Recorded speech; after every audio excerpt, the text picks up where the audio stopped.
Live from downtown Detroit, home of WDIV and Click on Detroit, Local 4 News at 11 starts now.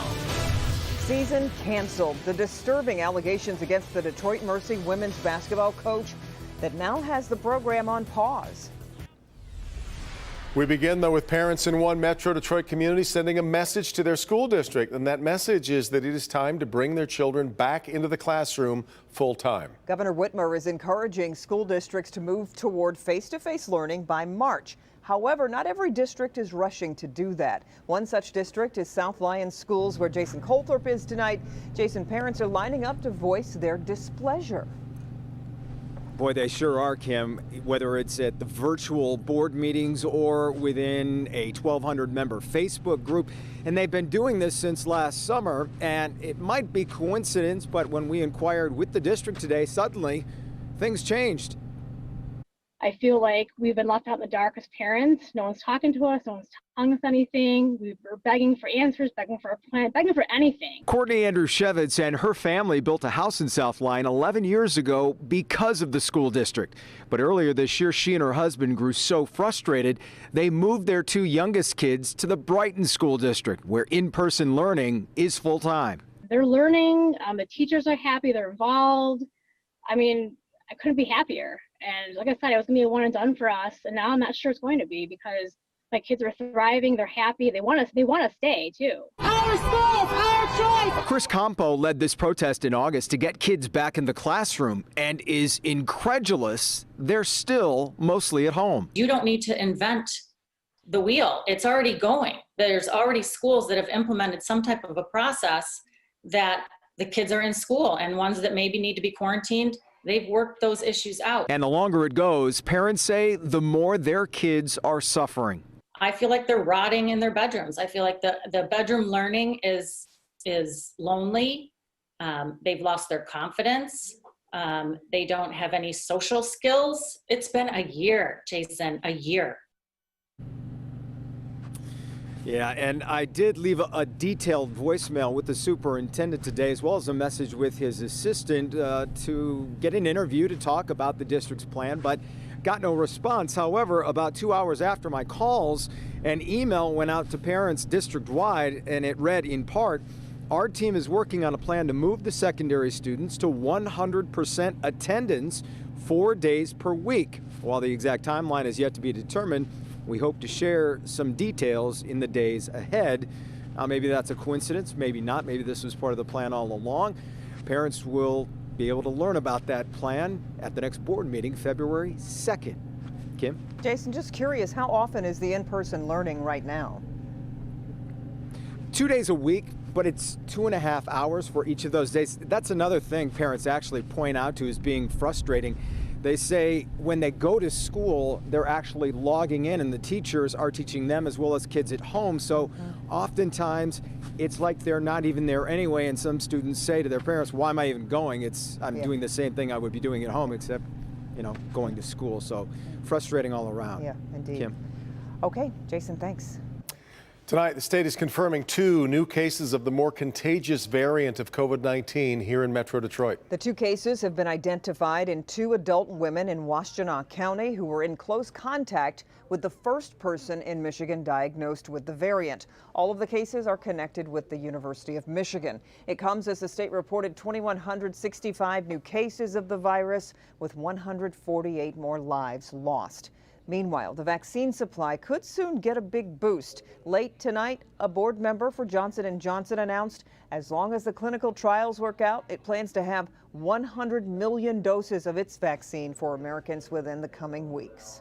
University of Detroit Mercy pulling the plug on the rest of the women's basketball season. It comes amid complaints that the coach has been abusing her players. Larry Spruill, live at U of D Mercy. And Larry, you spoke to some of the players' parents. Devin, we spoke to most of those parents off camera because they feared retaliation from the university. But one parent I talked to tells me that this abuse has been going on for months. He says enough is enough, and they want the school to take action. Thursday night, the University of Detroit Mercy announced the women's basketball season is over after some serious claims against the program. emotional abuse, physical abuse in terms of going way over the allotted hours the NCAA provides. Just the list is expansive. Those allegations made by parents of the 14 players on the University of Detroit Mercy women's basketball team. They say the problem is first-year coach Anne-Marie Gilbert. We researched her past. She was dismissed from Eastern Michigan. And, you know, we're talking every single girl on the team that believes they've been victims of abuse. Verbal, without a doubt. Emotional, without a doubt. Definitely the physical abuse to me. These girls, their bodies are beaten down. That we're told that they were letting the team down because they weren't playing. I know I speak for all the parents. We'd like to see her removed.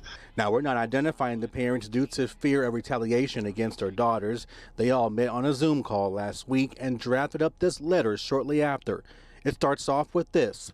We, the parents of the University of Detroit Mercy women's basketball, write to you with grave concern regarding the welfare of our daughters. We CC the president. We also CC the NCAA because this woman should not be around our daughters. Point blank, end of story.